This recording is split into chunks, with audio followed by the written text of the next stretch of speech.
pagi atau selamat siang kepada tuan-tuan dan puan-puan yang saya hormati sekalian, Bapak Ibu, di program bimbingan teknis pengiriman angkutan barang. Kalau di Malaysia ini pengiriman itu dipanggil teknik membrek kenderaan pengangkutan barangan. Saya sekali lagi Zulhaidi Muhammad Jawi, atau di sini dipanggil Zulhaidi atau Zul, seorang Direktur Keselamatan Kenderaan dan Biomekanik di Malaysian Institute of Road Safety Research MIROS. Pertamanya saya mengucapkan terima kasih di atas peluang untuk memberi kata sambutan kepada program pada hari ini, iaitu bimbingan teknis pengiriman angkutan barang. Terima kasih kepada Bapak Adrianto kerana memberi peluang ini dan menghubungkan saya dengan program ini. Yang dihormati Kepala BPTJ Dr. Umar Aris, Ketua KNKT Dr. Engineer Sorjanto Tajono, Bapak Ketua Bapenas, Tuan Direktor Kaifu, Engineer Wawan Prastowo, dan para peserta BIMTEK sekalian. Tajuk yang diberikan kepada saya atau yang telah dibincangkan ialah ekosistem kenderaan berat yang berkeselamatan. Di Malaysia, kita membahagikan kenderaan bermotor. Bermaksud ini tidak bersekali dengan basikal atau sepeda. Kita bahagikan kepada kenderaan bersendirian, iaitu private vehicle, dan kenderaan dagangan, iaitu commercial vehicle.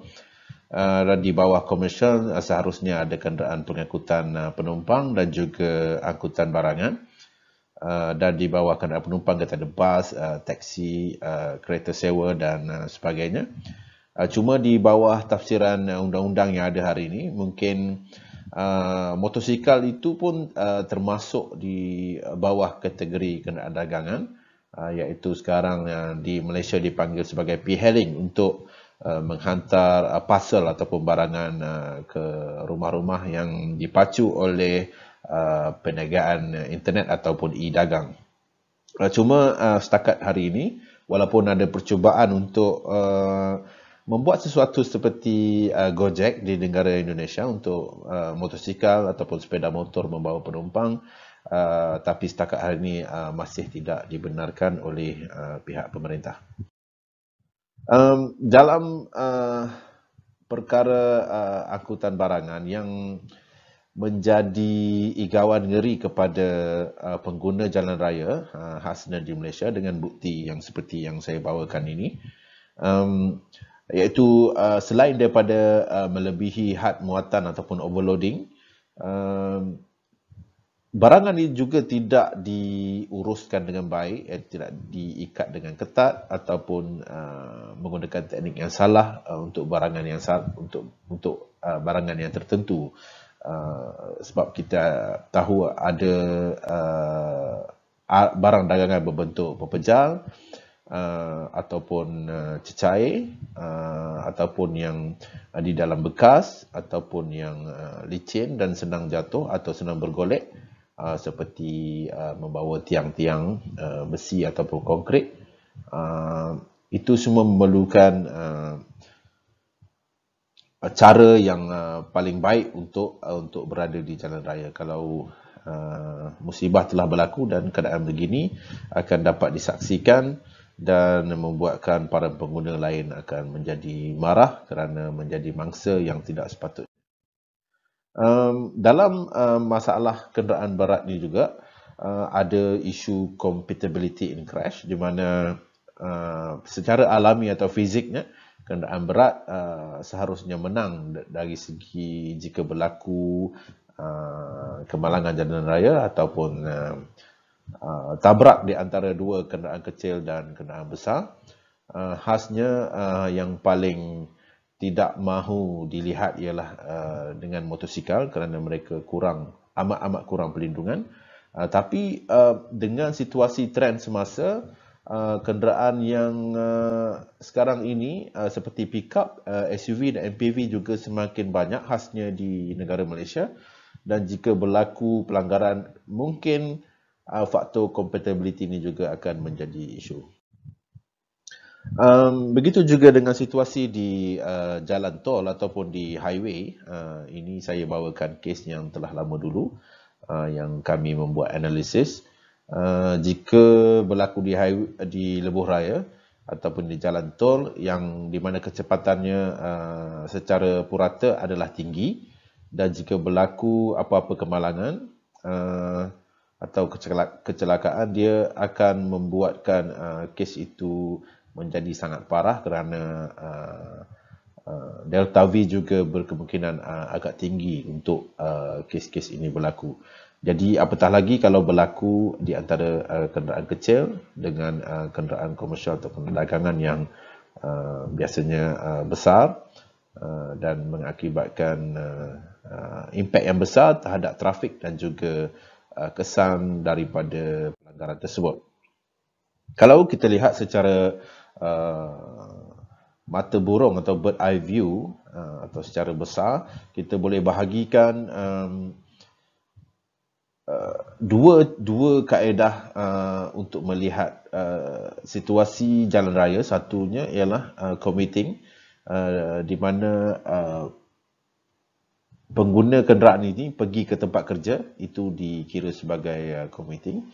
Dan keduanya bekerja dengan vehicles. Bermaksud pejabat ataupun kantor seseorang itu adalah di dalam kabin pemandu yang tersebut. Sama ada kita boleh bahagikan pula kepada dua, sama ada kenderaan tersebut berada di jalan raya, atau saya tak pasti di Indonesia dipanggil apa.